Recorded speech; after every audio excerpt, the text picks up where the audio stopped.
पश्चिम रेल्वेवरील लोकलमधून प्रवास करणाऱ्यांसाठी खरं तर ही मोठी बातमी आहे, कारण मालाड स्थानकापर्यंत 6व्या लाईनच्या विस्ताराचं पश्चिम रेल्वेकडून काम हाती घेण्यात आलंय आणि हे काम आता अंतिम टप्प्यात पोहोचलंय। रेल्वेकडनं या ठिकाणी मेजर ब्लॉक घेण्यात येतोय।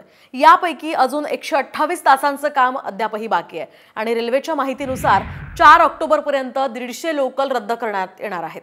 तर रेल्वेच्या अधिकाऱ्यांच्या माहितीनुसार राम मंदिर स्टेशन ते मालाड स्थानकादरम्यान आता 30 किलोमीटर प्रति तास वेगाने लोकल चालवल्या जातील।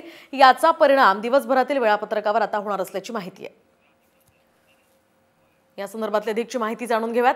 त्यामुळे आता चर्चगेटहून शेवटची लोकल रात्री 11:27 सुटेल आणि विरारला ती पोहोचेल। त्यानंतर चर्चगेटहून अंधेरीसाठी लोकल 1 वाजता निघेल आणि ती 1:35 अंधेरीत पोहोचेल।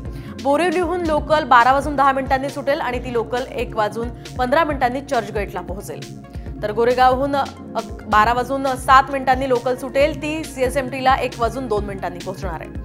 तर अतिरिक्त लोकल बोरिवलीवरनं 4:25 सुटतील, तर चर्चगेटला त्या 5:30 वाजेपर्यंत पोहोचतील। अशा प्रकारचं हे पश्चिम रेल्वेचं वेळापत्रक असणार आहे।